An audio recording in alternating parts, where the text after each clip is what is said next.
하나님 말씀 사도행전 20장을 보겠습니다.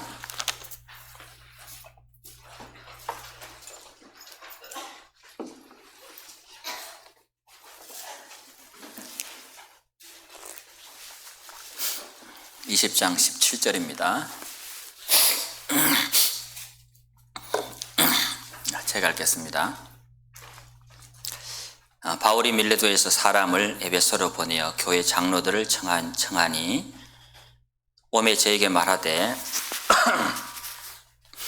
아시아에 들어온 첫날부터 지금까지 내가 항상 너희 가운데서 어떻게 행한 것을 너희도 아는 바니 곧 모든 겸손과 눈물이며 유대인의 관계를 인하여 당한 시험을 참고 주를 섬긴 것과 유익한 것은 무엇이든지 공중 앞에서나 각 집에서나 꺼림이 없이 너희에게 전하여 가르치고 유대인과 헬라인들에게 하나님께 대한 회개와 우리 주 예수 그리스도에 대한 믿음을 증거한 것이라.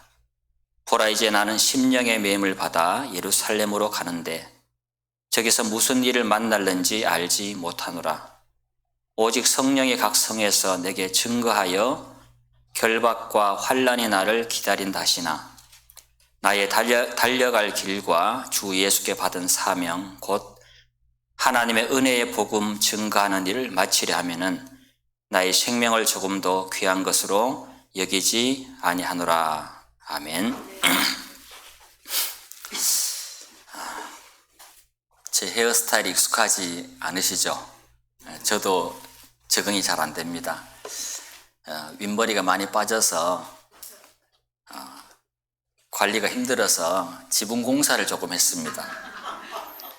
근데 자재가 비틀림이 좀 심해져 가지고 좀 더 많이 꼬불꼬불하게 보입니다. 양해를 바라겠습니다. 뭔 옥사가 저렇게 본을 지키고 다니느냐 이렇게 오해가 없었으면 좋겠습니다. 저는 본을 지켜도 태가 안 나는 사람입니다. 워낙 또 키도 작고 볼품이 없기 때문에 별로 신경을 안 쓰고 다니는 사람인데 어쩔 수 없이 지붕 공사를 했는 점 양해를 부탁드리겠습니다. 오늘 말씀의 제목은 은혜의 복음을 증거하는 일이라고 성경 사도행 20장 24절에 있는 말씀을 제목으로 삼았습니다. 일주일 후에 우리 여섯교회에서 또 이렇게 하나님의 은혜의 복음을 증거하는 귀한 일을 또 하게 되었습니다. 그 기간 내내 하나님의 특별한 은혜가 있어서 귀한 영혼들이, 성도들의 가족들이 주께 돌아오는 놀라운 축복이 있기를 주님의 이름으로 축원합니다. 읽었던 본문은 바울 사도가 밀레도에서 에베소에 있는 장로들을 초청하여 설교했던 내용을 우리가 읽었습니다. 그가 어떻게 에베소에서 사역을 했는지, 모든 겸손과 눈물로 사역을 했고 유대인의 관계를 인하여 당한 시험을 참고 주를 섬겼다. 그리고 유익한 것은 무엇이든지 공중이든지 각 집에서든지 꺼림이 없이 너에게 전했다. 그렇게 말씀을 하고 있습니다. 그리고 바울이 전했던 복음을 소개하고 있는데 그것은 21절에 나와 있는 것처럼 유대인과 헬라인들에게 하나님께 대한 회개와 우리 주 예수 그리스도께 대한 믿음을 증거했다라고 이야기합니다. 이것을 회개와 믿음, 이것을 이제 회심이다 그렇게 말씀을 하죠. 예수님께서 성령의 충만을 받으시고 갈릴리로 돌아오셔서 외쳤던 첫 번째 메시지는 마가복음 1장 15절에 기록되어 있습니다. 때가 찼고 하나님 나라가 가까웠으니 회개하고 복음을 믿으라 였습니다. 회개하고 복음을 믿으라. 그런데 여기서 바울 사도는 회개의 대상이 바로 하나님이다라고 말씀을 하고 있고 회개의 내용은 우리 주 예수 그리스도께서 행하신 구속의 사역이다라고 말씀을 하고 있습니다. 오늘 제가 나누고 싶은 말씀은 하나님의 은혜의 복음을 증거하는 일, 이 일은 어떻게 이루어지는가에 대해서 세 가지로 나눠서 말씀을 드리려고 합니다. 첫째는 사명의 확신을 통해서 이 하나님의 은혜 복음 증가하는 일들이 이루어집니다. 두 번째는 성령의 감화를 통해서 이루어지고, 세 번째는 지체들의 동력을 통해서 이루어진다라는 내용으로 함께 말씀을 나누려고 합니다. 사도행전 전체를 통해서 사도 바울이 구원받은 이야기가 세 군데 나옵니다. 9장과 22장과 26절에 있어서 바울 사도가 어떻게 구원받았는지에 관한 기록이 자세하게 되어 있습니다. 우리 모두는 개인적으로 구원받는 이 사건은 우리 인생에서 가장 큰 사건이고 큰 축복이라고 우리는 믿고 있습니다. 성경적으로 보더라도 이 구원은 성경에 있어서 가장 핵심적인 주제고, 성경에서 구원이라는 내용을 빼버린다면 사실은 성경이 기록되어야 할 어떤 이유도 찾아보기 어렵습니다. 창세기부터 요한계시록까지 성경은 하나님의 위대한 구속에 대한 이야기를 하고 있습니다. 그래서 우리가 받은 이 구원은 영원토록 찬양의 제목이 되는 것이고, 이 땅에 사는 동안 우리가 평생 자랑하고 선전해야 될 귀한 소식이 되는 것입니다. 바울 사도가 이 하나님의 부름을 받을 때 그는 분명히 바리새인으로서 자신의 삶을 열심히 살고 있었는데, 하나님의 성령께서 간섭하고 개입하심으로 바울 사도를 하나님 안으로, 예수 안으로 부르기 시작했다는 것입니다. 하나님이 그를 불렀기 때문에 그가 구원을 받고 하나님의 사도로 살게 되었다라고 성경은 이야기합니다. 자, 여기는 잡아두시고 몇 가지를 보겠습니다. 로마서 바로 뒤쪽에 1장입니다. 바울 사도가 사명의 확신을 얻은 것은 저절로 생긴 것이 아니라 하나님께서 그를 부르심을 통해서, 소명을 통해서 부른 그에게 하나님의 사명을 주셨다라는 사실입니다.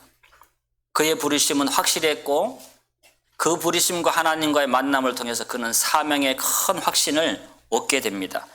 그리고 남은 생애를 어떻게 살아야 될지, 그가 사명을 받는 순간에, 성령을 받는 순간에 그의 영혼에 아로 새겨지게 되었던 것입니다. 로마서 1장 1절입니다. 예수 그리스도의 종 바울은 사도로 부르심을 받아 하나님의 복음을 위하여 택정함을 입었으니 라고 기록하고 있습니다.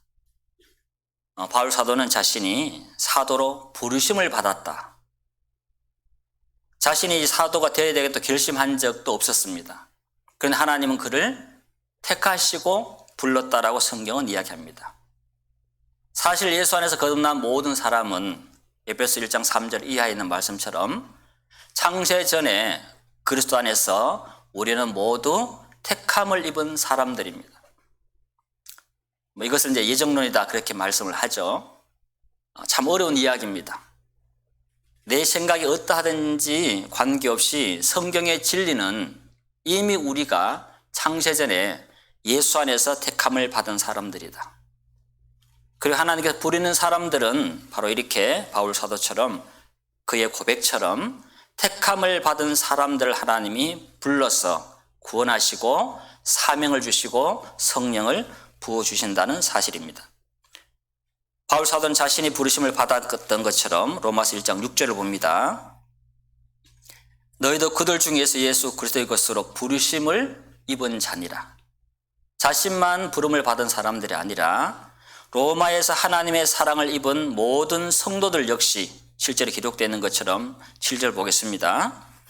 로마에서 하나님의 사랑하심을 입고 성도로 부르심을 입은 모든 자에게, 자신만 부름을 받은 것이 아니라 거듭난 모든 성도는 먼저 하나님의 부르심을 통해서 예수 안으로 들어왔다라고 성경은 이야기하고 있습니다.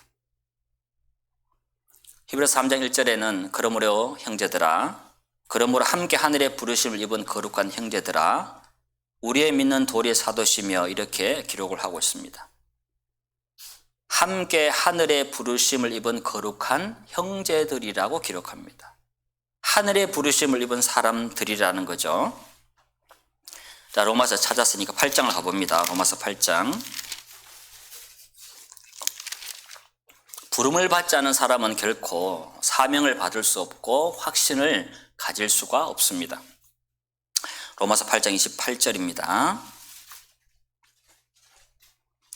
로마서 8장 28절.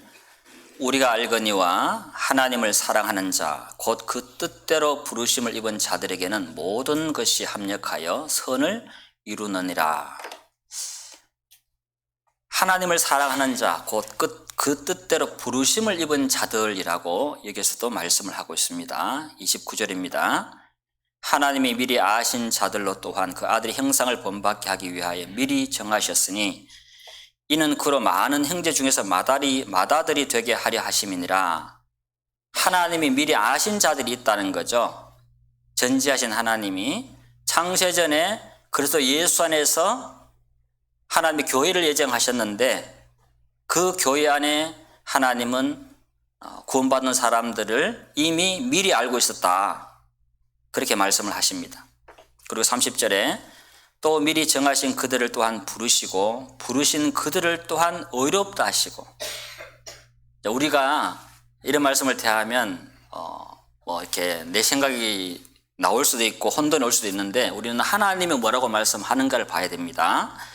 30절을 다시 보면 또 미리 정하신 그들을 또한 부르시고. 누구를 불렀냐?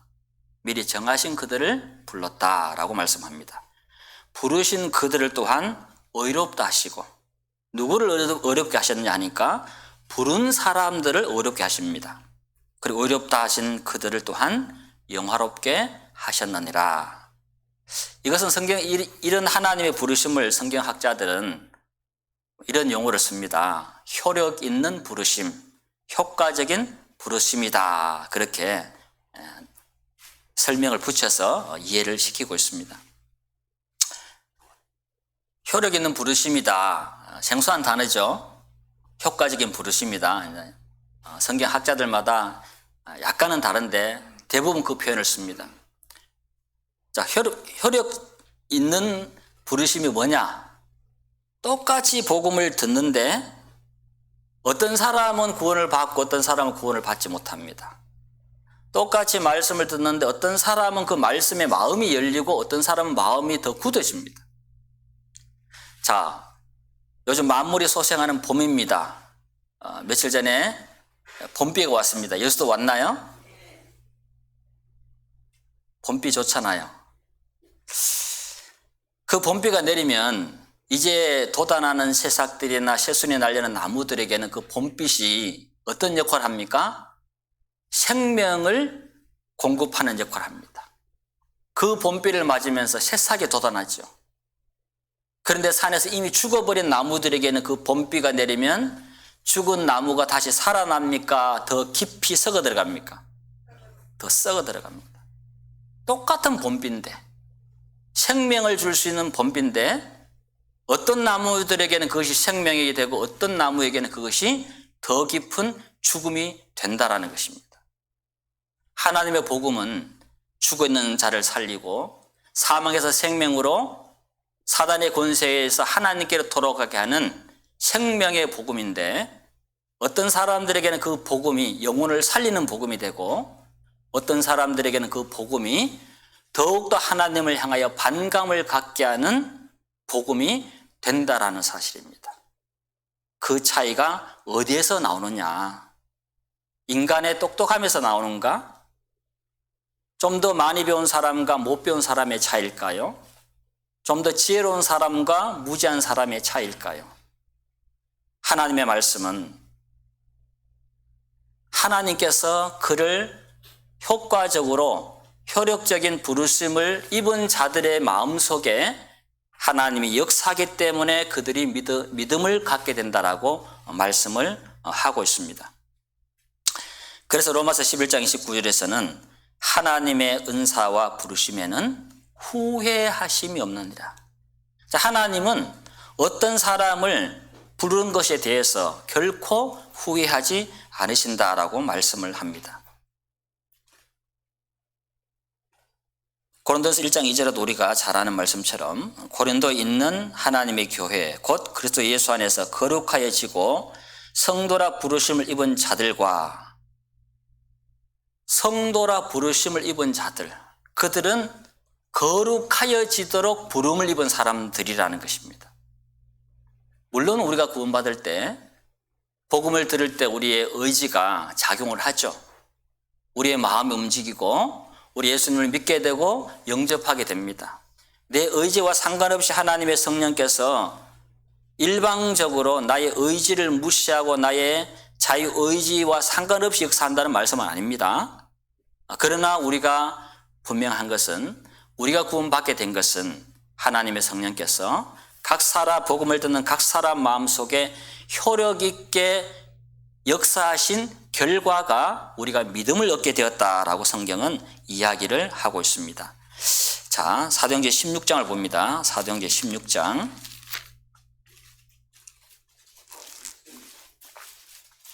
그러니까 구원은 우리에게서 나지 않는다는 거죠. 그래서 요한복음 1장에도 오직 하나님께로 난 자들이다라고 이야기한다는 겁니다. 그래서 구원에 있어서는 어떤 우리의 공로가 포함될 수가 없습니다. 그래서 자랑할 수가 없는 거죠. 그래서 그것을 성경은 은혜다라고 말씀을 하고 있습니다. 사도행전 16장 14절입니다. 13절입니다. 안식일에 우리가 기도처가 있는가 하여 문 밖 강가에 나가 거기 앉아서 모인 여자들에게 말하더니 두아디라 성의 자주 장사로서 하나님을 공경하는 루디아라 하는 한 여자가 들었는데 주께서 그 마음을 열어 바울의 말을 청종하게 하신지라. 저와 그 집이 다 세례를 받고 우리에게 청하여 가로되 만일 나를 주 믿는 자로 알거든 내 집에 들어와 유하라 하고 강권하여 있게 하니라. 여기에 사도들이 기도처를 찾으러 가다가 모인 여인들이 있었습니다.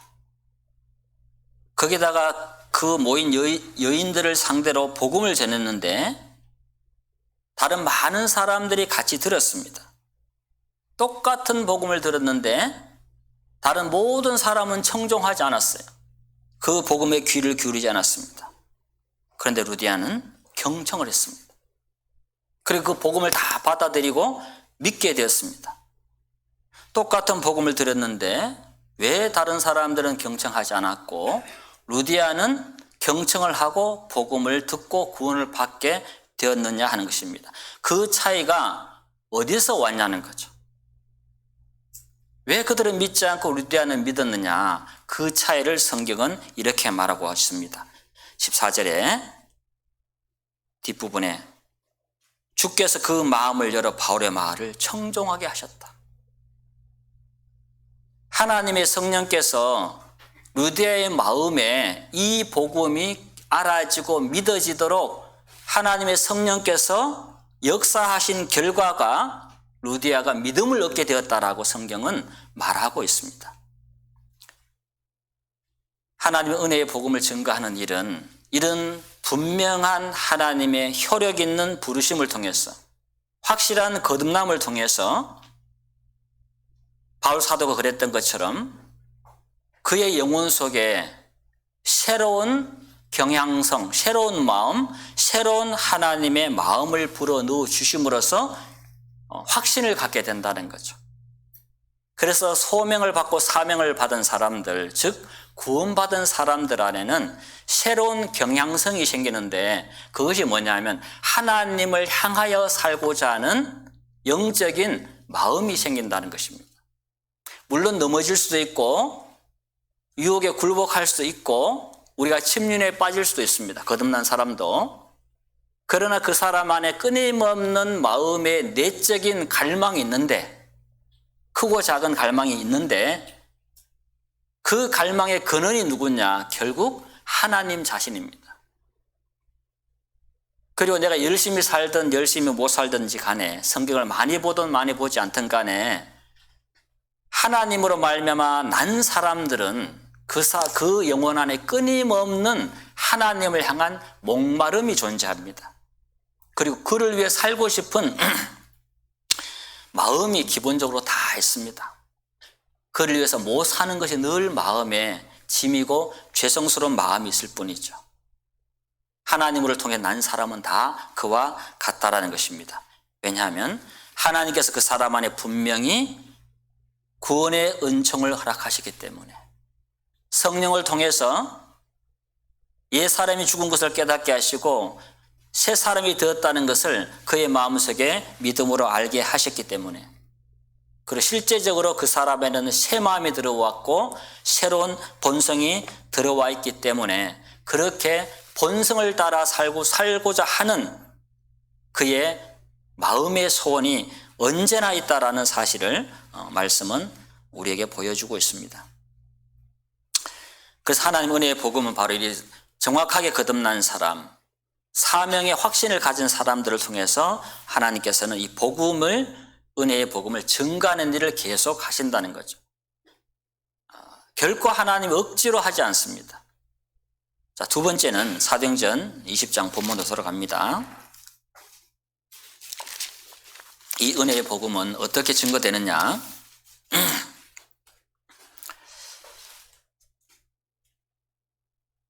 22절을 봅니다. 22절. 보라, 이제 나는 심령의 매임을 받아 예루살렘으로 가는데 저기서 무슨 일을 만날는지 알지 못하노라. 오직 성령이 각 성에서 내게 증거하여 결박과 환난이 나를 기다린다 하시나, 나의 달려갈 길과 주 예수께 받은 사명 곧 하나님의 은혜의 복음을 증거하는 일을 마치려 하면은 나의 생명을 조금 더 귀한 것으로 여기지 아니하노라. 바울 사도는 지금 이 복음을 위해서 예루살렘으로 가는데 성령께서 분명히 보여주시기를 그곳에 가면 결박과 환난이 나를 기다린다. 핍박과 고난이 나를 기다리고 엄청나게 어려운 일들이 나를 기다리고 있을 것이다. 그런데도 나는 갈 수밖에 없다. 그리고 나는 이 은혜의 복음을 증거하는 일을 마치기 위해서는 내 생명조차도 조금 더 귀한 것으로 여기지 않는다라고 확신에 찬 어조로 말씀을 하고 있습니다.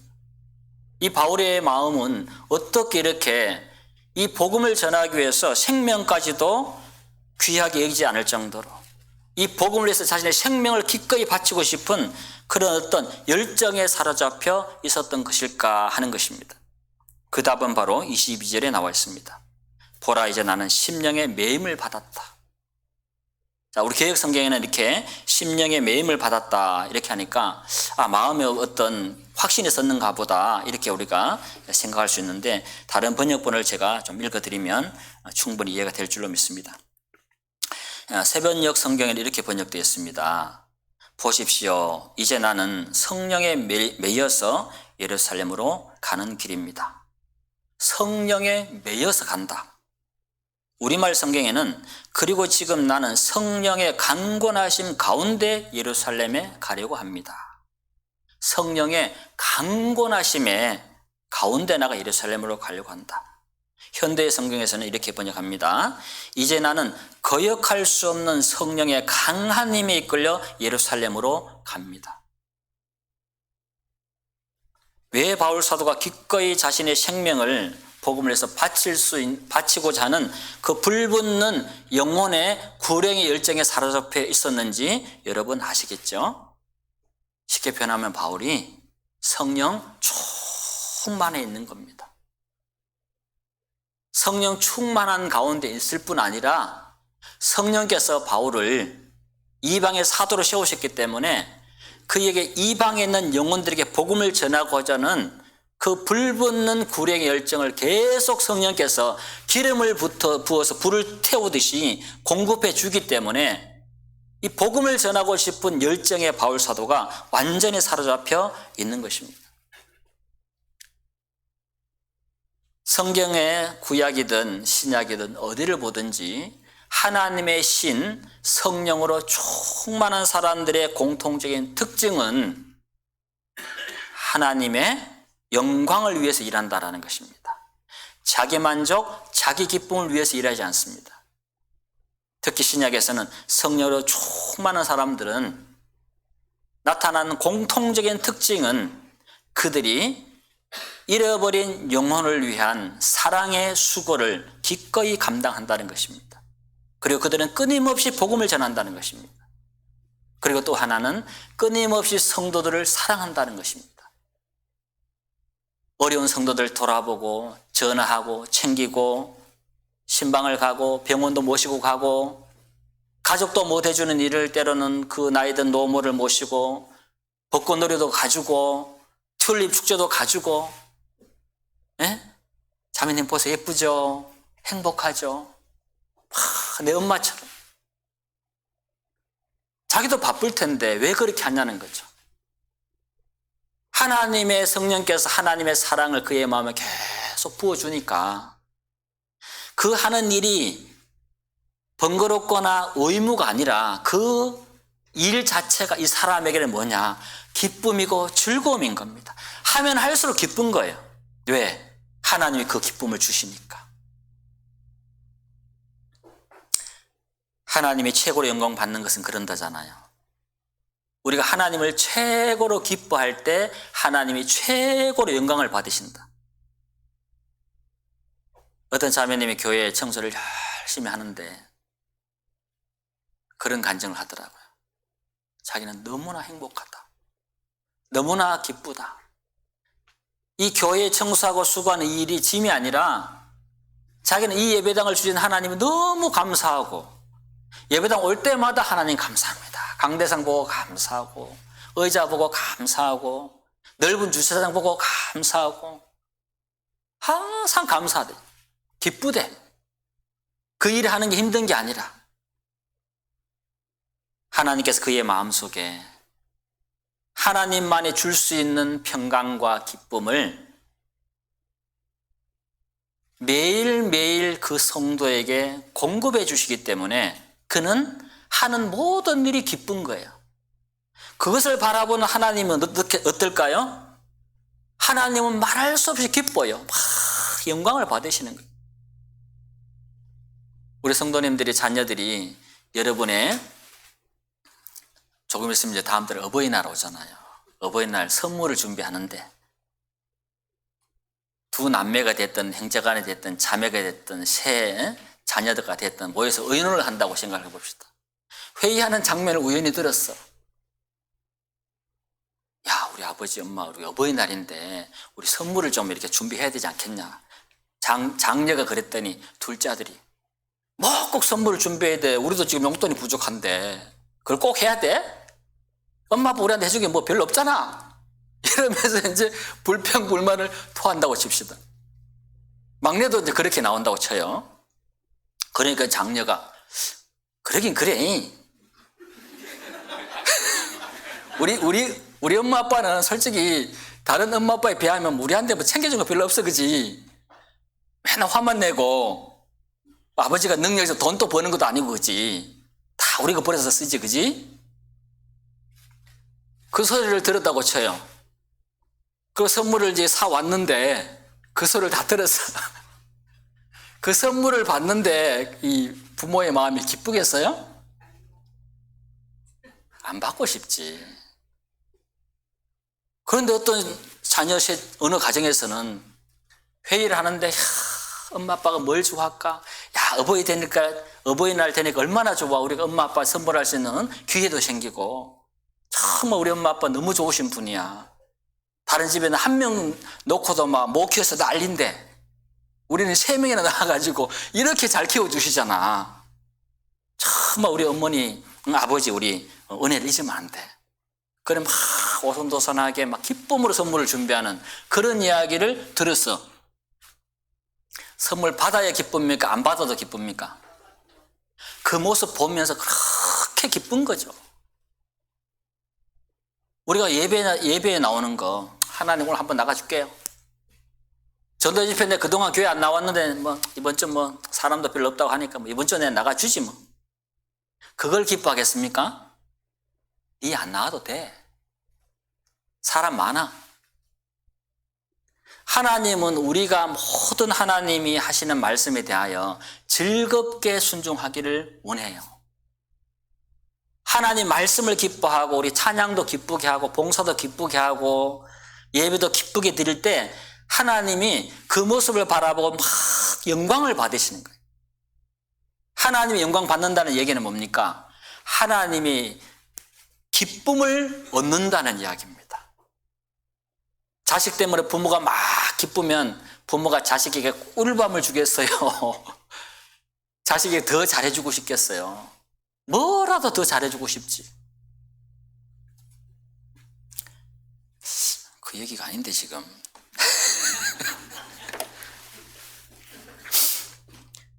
그래서 바울 사도가 그렇게 목숨까지 즐거이 주고 싶은 구령의 열정에 사로잡혔던 것은 바울 사도의 어떤 개인적인 결심과 각오에서 나온 마음이 아니라는 것입니다. 성령의 감화를 통해서 솟아난 마음이라는 거죠. 그런데 하나님께서는 일하시는 방법이 다 그렇다는 것입니다. 즐겨내는 자를 하나님이 사랑한다. 전도 집회가 이제 일주일 앞으로 다가왔습니다. 잃어버린 영혼을 위해서 기쁘게 기도하는 사람들, 잃어버린 영혼을 위해서 기쁘게 찾아가서 전도하는 사람들, 전도지 나눠주는 사람들, 그 모든 수고를 하는 사람의 마음속에 기쁨이 있는 사람은 어떤 사람이냐? 성령께서 그 사람 마음에 감화를 불러일으킨 사람들이에요. 그리고 거기에 성령을 소멸치 아니하고 자발적인 순종을 해나가는 사람에게는 그 하나님이 주시는 기쁨이 멈추지 아니하고 계속 공급되는 거죠. 그래서 그가 주의 일에 기쁨으로 자신을 드리면 드릴수록 그에게는 기쁨이 충만한 삶이 찾아온다라는 것이 성경의 가르침이죠. 예수님께서 요한복음 15장에서 내가 너에게 이것을 이름은 내 기쁨이 너희 안에서 너희 기쁨이 충만하게 하려 합니다. 예수님 안에 기쁨이 있대요. 내 기쁨이 너희 안에 있어. 너희 기쁨이 충만하게 되기를 원한다. 결국 성도들 마음속에 오는 하나님을 통해 오는 그 기쁨은 내 기쁨이 아니라 사실은 원래 누구에게 있었던 기쁨이냐? 예수님 안에 있었던 기쁨이라는 거죠. 그래서 그 기쁨은 세상에 줄 수 없는 평안인 것입니다. 그 기쁨은 극한 가난에서도 넘치는 연보를 하게 하는 능력이 있는 기쁨이다라는 사실입니다. 하나님의 은혜의 복음은 이렇게 성령의 감화를 통해서 전달됩니다. 그래서 사도행전 1장 8절에 오직 성령이 너희에게 임하시면 너희가 권능을 받고 예루살렘 온 유대와 사마리아 땅끝까지 이르러 내 증인이 되리라. 성령이 임해야 되고 정확하게 거듭나야 되고 그 성령의 감화를 통해서 복음이 전해집니다. 오순절날 사도들에게 제자들에게 성령이 임했습니다. 그리고 그들은 방언을 하게 되고 그들은 복음을 전하기 시작했습니다. 그래서 바울 사도가 복음을 막 전했더니 많은 사람들이 그 설교를 듣고 다는 아니지만 일부분의 사람들이 그 일부분이 거의 3,000명이나 되었습니다만 형제들아 우리가 어찌할꼬 했습니다. 복음은 바울이 베드로가 설교를 했는데 그들의 마음에 찔림을 받고 회개하고자 하는 마음을 불러일으킨 분은 누구냐니까 성령 하나님이라는 거죠. 그래 전도 집회를 할 때 기도를 많이 해야 되는 이유가 설교자의 웅변을 통해서 새롭게 참석한 영혼들이 회개하는 일은 존재하지 않는다라는 것입니다. 설교자의 지식이 많아서 설교자가 논리 정연하게 설득력 있는 말 때문에 누군가 회개하고 믿음을 얻게 되는 일은 역사 속에 없었고 앞으로도 없다는 것입니다. 한 죄인이 회개를 하고 믿음을 얻게 되는 것은 전적인 성령의 역사고 성령의 권한이라는 거죠. 인간은 거기에 아무것도 보탤 수가 없습니다. 설교자는 그저 정직한 하나님의 복음을 정확하게 전달해주는 하나님의 도구일 뿐이라는 거죠. 그래서 누가 전도 집회를 해서 많은 사람이 구원받았다. 야, 저 목사님 능력 있다. 멋지다. 이렇게 해서는 안 된다는 것입니다. 성령 하나님께 영광을 돌려야 되는 것입니다. 이런 죄들은 구역에도 많이 찾아볼 수 있습니다. 그래서 시간 관계상 다 찾을 수는 없을 것 같고요. 그래서 하나님의 은혜의 복음은 언제나 거듭난 성도들에게 역사하시는 성령의 감화를 통해서 전달된다는 것입니다. 그리고 하나님의 성령께서는 그렇게 성령에 순종하는 사람들에게 지속적인 평강과 지속적인 기쁨을 주고 그가 섬기는 모든 일을 감당해낼 수 있는 힘을 계속해서 공급해 주신다라는 사실입니다. 자, 우리 출애굽기 35장 하나 봅니다. 출애굽기 35장.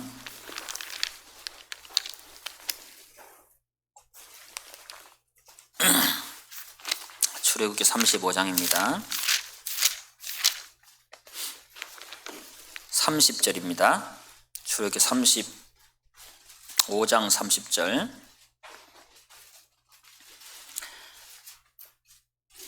모세가 이스라엘 자손에게 이르되 볼지어다 여호와께서 유다 지파 훌의 손자 우리의 아들인 브살레를 지명하여 부르시고 되어 있습니다. 자, 구약에서 하나님이 일을 할 때도 성막을 지을 때도 하나님이 누군가를 지명하여 불러서 시작했다라는 것입니다. 누군가를 지명하여 불렀습니다. 그리고 31절에 하나님의 신을 그에게 충만케 하여 지혜와 총명과 지식으로 여러 가지 일을 하게 하시되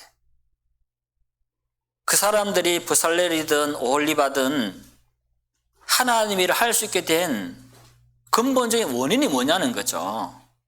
첫째는 하나님이 그를 지명하고 불렀다는 거죠. 그리고 그 하나님의 일을 할 수 있는 능력을 하나님의 신 성령으로 그를 충만하게 했다는 거죠. 왜? 하나님의 일은 하나님의 능력으로만 할 수 있기 때문입니다. 하나님의 일은 절대로 인간의 힘으로 할 수 없어요. 그래서 지혜와 총명과 지식으로 여러 가지 일을 하게 하시되 누가 하게 했느냐? 하나님이 하게 하셨다. 32절에도 공간 일을 연구하여 금과 은과 노수로 일하게 하시며 33절에 4절에도 34절에도 또 그와 단지파 아이사막의 아들 오홀리압을 감동시키사 가르치게 하시며 계속 성경은 이렇게 말씀하고 있는 것입니다.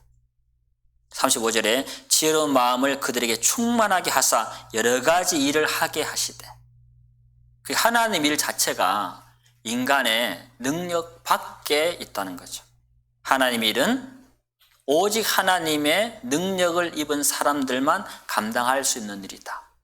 복음 전하는 일도 이건 사람 일이 아니라 하나님의 일이라는 것입니다. 그래서 복음을 전하는 일에는 하나님의 능력을 공급받아 해야 된다. 그래서 우리는 그 능력을 다운로드할 수 있는 비결이 뭡니까? 기도잖아요. 하늘의 능력을 다운로드하라. 기도. 신약이든 구약이든 하나님 일들은 이렇게 진행이 됩니다. 이것을 분명히 알고 우리가 복음을 전하는 일을 함께 동력할 때 우리 스스로 어떤 결과가 나오든지 교만해지지도 않고 절망하지도 않는 거죠. 낙심하지도 않는 거죠. 왜? 능력은 내게 있는 것이 아니기 때문에. 그래서 우리는 어떤 전도 집회에서 몇 명이 구원받으면 내가 전도에서 몇 명이 구원받으면 너는 상이 얼마야 이게 아니라는 거죠. 성경은 우리는 과정에 충실한 사람들입니다. 결과는 인간의 책임을 질 수가 없어요. 왜? 그 결과를 낼 수 있는 능력 자체가 인간에게 없기 때문에 결과는 오직 하나님의 손에만 달렸다라는 거죠. 그래서 우리가 겸손해질 수밖에 없는 거죠. 내 영역이 아니구나. 내게 주어진 일에 순종을 우리는 다할 뿐인 것입니다. 그리고 결과를 주시면 하나님께 영광을 돌리고 우리가 생각하는 기대의 어떤 결과치가 나오지 않아도 우리가 낙심하지 않을 수 있는 것은 어차피 우리 능력으로는 그 일 자체를 할 수 없었던 존재이기 때문에 낙심도 할 필요가 없다. 하나님의 때가 아니구나라고 우리는 생각을 하는 것입니다. 자, 마지막으로 이 은혜의 복음이 전달되는 세 번째 살펴봅니다. 빌립보서 4장입니다. 빌립보서 4장.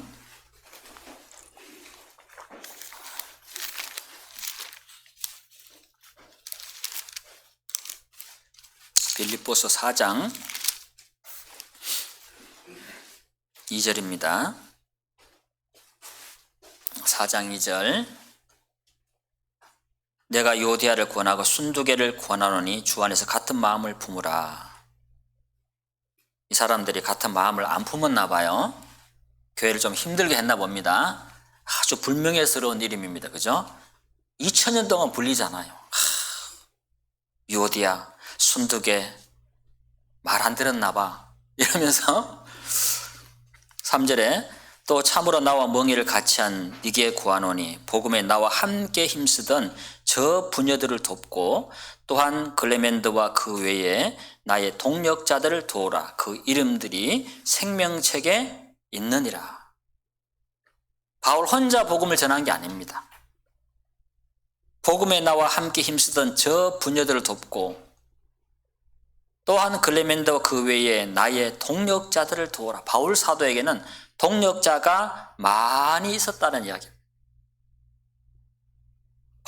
바울과 함께 동력하고 복음을 전했다는 것은 결국 누구를 도왔다는 이야기입니까? 예. 인간이 하나님을 도울 수는 없는데 표현을 하자면 결국 주를 도운 거죠. 하나님의 일을 도운 거죠. 감히 인간이. 자, 현대의 성경에는 이렇게 기록되어 있습니다. 3절이 나의 진실한 협력자인 여러분에게 부탁합니다. 이 여인들을 도와주십시오. 이 여인들은 글레멘드를 비롯한 여러 동력자들과 더불어 복음을 전하는 일에 적극 나를 도와준 사람들입니다. 그들 이름은 생명책에 기록되어 있습니다. 복음을 전하는 일에 적극 나를 도와준 사람들입니다. 우리가 복음을 전하는데 구경꾼이 있어서는 안 된다라는 거죠. 손님이 있어서는 안 된다는 것입니다. 우리 모두가 사실 다 교회의 한 몸이고 한 지체이기 때문에 우리는 모두가 교회의 주인입니다. 식당에 가도 손님은 식당에 바닥에 휴지가 떨어져 있으면 손님은 발로 툭 차고 지나가잖아요. 주인은 어떻게 할까요? 발로 밟아요, 주워요? 줍습니다. 식당 형광등이 나갔습니다. 손님은 형광등 나갔네? 끝이. 주인은 형광등 나갔네? 형광등을 갈아 끼웁니다. 이것이 주인과 손님의 차이인 거죠. 교회에서도 마찬가지입니다. 저기 왜 청소 안 했지? 이번 주 청소 당번 누구야? 김가부 전도사님인데 안 했네? 이럴 게 아니라 바빠서 못 할 수 있죠. 완벽한 인간은 없어요. 그러잖아요? 그럼 누가 해야 될까요? 본 사람이 해야 돼요. 그게 교회라는 거죠. 세상은 우리 공무원들 저기 뭡니까? 동사무소 가보면 자기 담당 안 하면 절대 쳐다도 안 보잖아요. 묻는 것도 귀찮아하잖아요. 저리 가보세요. 전화번호 가르쳐드릴게요. 교회는 그래서 안 된다는 거예요. 교회는 내일이 사실은 없는 겁니다. 보이는 사람이 그 일을 해야 되는 거죠. 누가 먼저 청소를 한번 했어요. 근데 그 청소하신 분이 좀 깔끔하지 않을 수 있잖아요. 기질적으로, 성격적으로, 그죠? 안 한 것 같아. 그 보는 내 마음이 별로 찝찝해. 한번 더 닦아야 될 것 같아. 그럼 어떻게 돼요? 이 형제님한테서는 형제님 청소를 했어, 안 했어? 뭔 청소를 이따오로 하여? 얼른 오시오. 이러면 다툼이 되잖아요. 내가 한 번 더 닦으면 되지. 그래서 교회는 모든 사람들이 서로 도와야 하는 곳입니다. 자, 빌립보서 2장을 하나 봅니다. 서로 우리가 동력해야 될 부분 몇 가지만 서둘러 살펴보겠습니다. 2장 25절, 빌립보서 2장 25절. 그러나 에바브로디도를 너에게 보내는 것이 필요한 줄로 생각하노니 그는 나의 형제요 함께 수고하고 함께 군사된 자요 너희 사자로 나의 쓸 것을 돕는 자라. 에바브로디도 형제가 바울 사도의 필요를 많이 도왔답니다. 물론 빌립보 교회 성도들이 같이 헌금을 해서 그것을 들고 바울 사도를 찾아가서 도왔습니다. 너희 사자로 그랬거든요. 형제를 보내줬다는 거죠. 물질로 서로 복음에 동력을 해야 된다는 거죠. 전도지도 제작해야 되고 집회 때마다 우리가 들어가는 물질적인 부분이 많이 있습니다. 복음을 위해서 물질로 동력하는 것은 내 은행 잔고가 줄어드는 것이 아니라 내 기쁨이 증복하는 것입니다. 그리고 하나님의 영광 받는 것이고 지체들이 큰 위로와 힘을 얻게 됩니다. 이번에 저희들 목포에서 전도 집회를 했는데 성남에 있는 청주에 계신 이양년 집사님이 과거에 작년까지 목포 2년 동안 파견 근무하셨어요.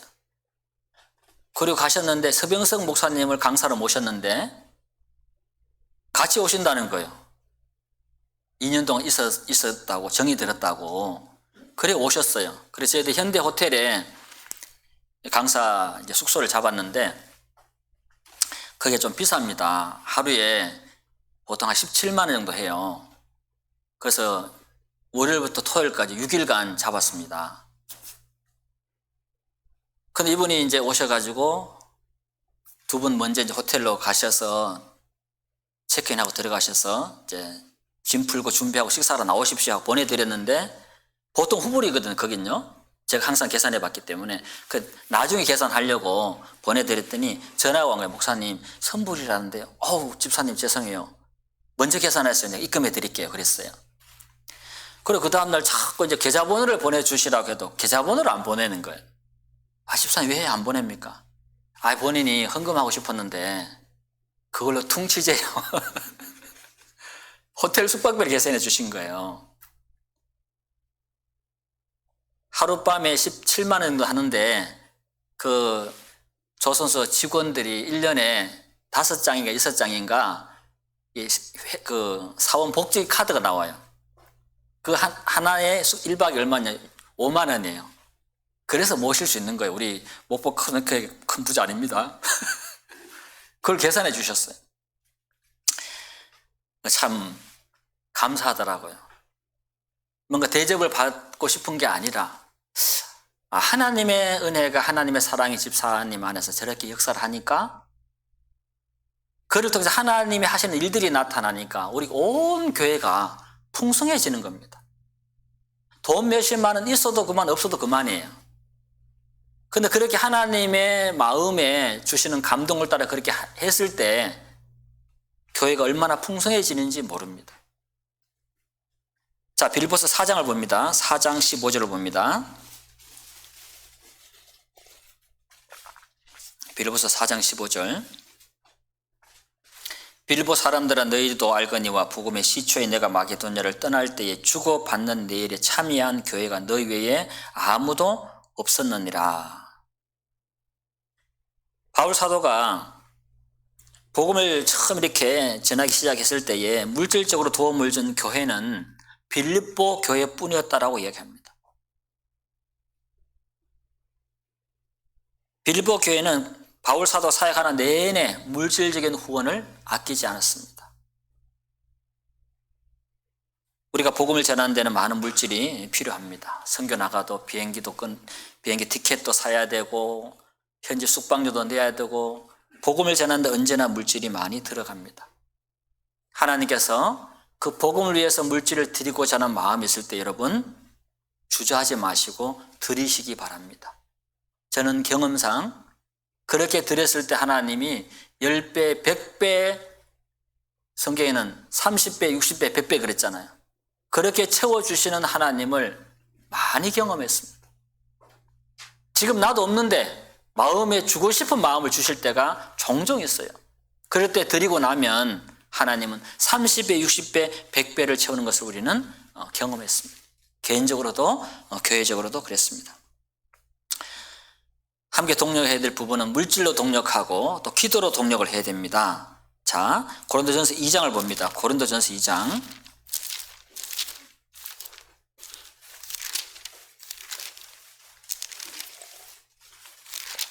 2장 4절입니다. 내가 너희 중에서 예수 그리스도와 그의 십자가에 못 박히신 것 외에는 아무것도 알지 아니하기로 작정하였습니다. 내가 너희 가운데 거할 때 약함에 두려움에 심히 떨었노라. 내 말과 내 전도함이 지혜에 권하는 말로 하지 아니하고 다만 성령의 나타남과 능력을 하여 너희 믿음이 사람의 지혜에 있지 아니하고 다만 하나님의 능력에 있게 하려 하였노라. 아멘. 바울 사도는 정말로 설교의 베테랑이죠. 셋째 하늘에 올라갔던 사람이고 성령의 권능을 받은 사람이고 그가 기도하면 죽은 자가 살아났고 아픈 자를 위해서 기도하면 병이 치유되는 역사를 경험했던 사람입니다. 그런데 바울 사도는 성도들 가운데 거할 때에 항상 마음에 두렵고 떨림 가운데 있었다라고 얘기합니다. 설교로 말하면 그는 베테랑이죠. 그런데 그는 늘 두렵고 떨었답니다. 왜 그러냐 하니까 4절에 내 말과 내 전도함이 지혜에 권하는 말로 하지 아니하고 복음을 전하는 것, 설교를 전하는 것은 말의 아름다움과 지혜로운 말로 얼마든지 할 수 있다라는 거죠. 그러나 말과 지혜로운 언변으로 하는 그 설교는 그것만 있다면 하나님이 능력이 없다면 거기는 구원의 역사도 없고 변화의 어떤 역사도 일어나지 않는다는 사실을 바울은 너무나 잘 알고 있었던 것입니다. 그래서 복음을 전할 때마다 설교를 할 때마다 그의 마음에는 두렵고 떨리는 마음이 늘 있었던 것입니다. 누군가 책을 썼는데 이 설교를 두려운 영광이다라는 책 제목을 썼더라고요. 한 인간이 하나님의 말씀을 대언한다는 것은 인간으로서 엄청난 영광입니다. 그러나 그것은 정말로 두려운 일이라는 거죠. 그래서 복음을 위해서 우리를 동력할 때 정말로 설교자를 위해서 기도를 많이 해야 된다는 것입니다. 설교자도 저도 목복교 성도들한테 기도를 자주 부탁합니다. 설교자도 자신의 체면과 자존심을 내세워서는 안 되죠. 나는 연약한 인생입니다. 여러분 기도해 주세요. 계속 기도 부탁을 요청을 해야 됩니다. 왜 계속 요청해야 되느냐? 성도들은 까먹습니다. 까먹어요. 하나님이 제일 두려워했던 것 중에 하나가 뭔지 알아요? 구약에 이스라엘 백성들을 향해서 잊을까 하노라. 계속 왜 우리가 하나님의 말씀을 주야로 묵상해야 됩니까? 까먹으니까. 사탕도 아닌데 자꾸 까먹어요. 하나님의 말씀을 까먹으니까 자꾸 묵상을 해야 돼요. 왜 모이기를 힘쓰라 그랬습니까? 까먹으니까. 그래서 모이는 겁니다. 그게 우리 인생의 연약함입니다. 뭐 대단한 사람 없습니다. 뭐 대단한 믿음 가진 사람 없어요. 대단한 목사 없습니다, 여러분. 하나님만 대단한 줄로 믿습니다. 그래서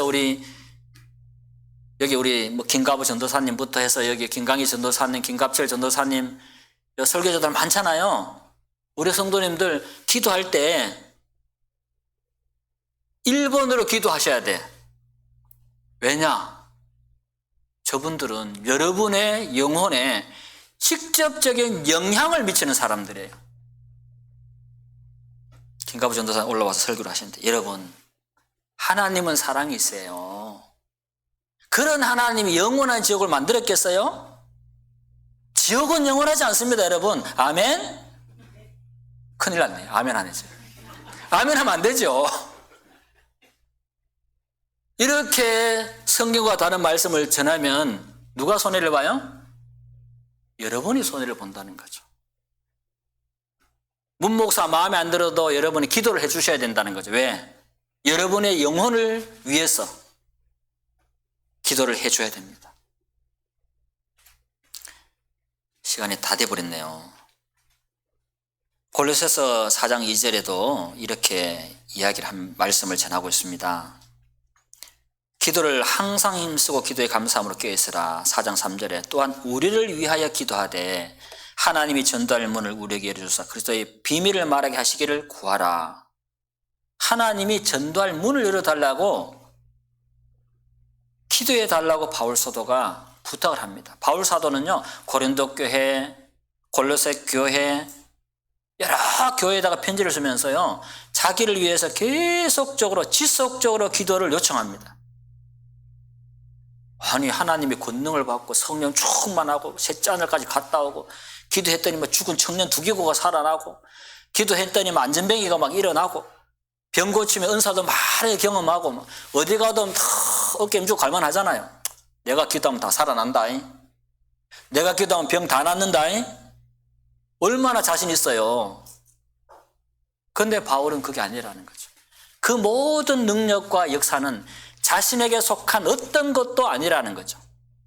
그 능력은 오직 하나님을 통해서만 온다라는 사실을 알기 때문에, 자기는 도구고 통로라는 사실을 알기 때문에, 그 능력은 하나님께만 있다는 것을 알기 때문에 끊임없이 기도를 요청한 것입니다.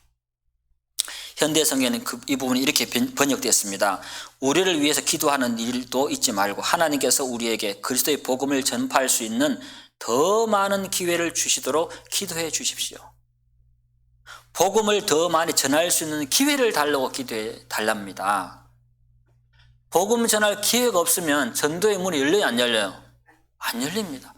복음을 전할 기회를 얻는 것이 너무나 중요하다라는 것입니다. 그리고 세 번째는 전도로 도와달라, 봉사로 도와달라는 것입니다. 교회 청소도 해야 되고 안내도 써야 되고, 그죠? 할 일이 많습니다. 각자가 맡은 어떤 봉사의 영역에서 최선을 다할 때 우리 하나님이 영광을 받으시고 전도 집회에 최선의 결과를 얻을 수 있으리라고 생각을 합니다. 사도행전 8장 4절에서는 5장 42절에서 저희가 날마다 성전에 있든지 집에 있든지 예수는 그리스도라 가르치기와 전도하기를 쉬지 아니하니라. 누가요? 사도들이 계속 전도를 쉬지 않았고, 사도행전 8장 4절에서는 그 흩어진 사람들이 두루 다니며 복음을 전할 수, 여기서는 성도들이 흩어져서 어디를 가나 복음을 전했다라고 기록합니다. 그럼 모든 설교자도, 모든 성도도 쉬지 않고 초대교회 성도들이 했던 일들이 뭐냐? 전도를 쉬지 않았다라는 것입니다. 각자가 맡은 일, 봉사의 영역과 전도의 일을 우리 모든 설교자와 성도들이 함께 감당을 해야 된다. 그래서 갈라디아서 6장 2절에서는 너희가 짐을 서로 지라 그리하여 그리스도의 법을 성취하라. 짐을 서로 져줘야 됩니다. 어느 형제자매가 해야 될 일을 안 해버리면 다른 형제자매가 그 짐까지 져야 되는 수고를 더 해야 된다는 사실입니다. 자, 우리 느헤미야서 3장을 한번 봅니다. 에스라, 느헤미야 3장.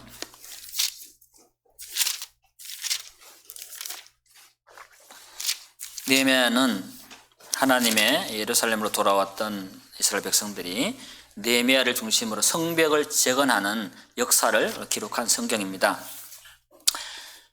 그래서 느헤미야가 했던 일은 3장을 보면 각 사람들을 어디로 배치해서 성벽을 재건할 것인가 정확하게 위치를 잡아줍니다.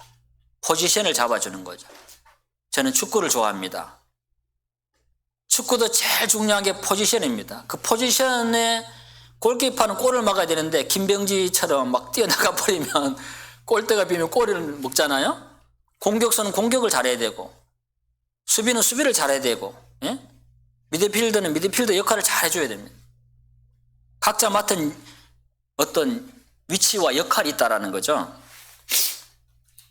3장을 봅니다. 3장 1절에 때에 대제사장 엘리야십이 그 형제 제사장들과 함께 일어나 양문을 건축하여 성별하고 문짝을 달고 또 성벽을 건축하여 한매와 망대에서부터 하나멜 망대까지 성별하였고, 이 양문을 대제사장 엘리야십이 그 형제 제사장들과 함께 건축을 했습니다.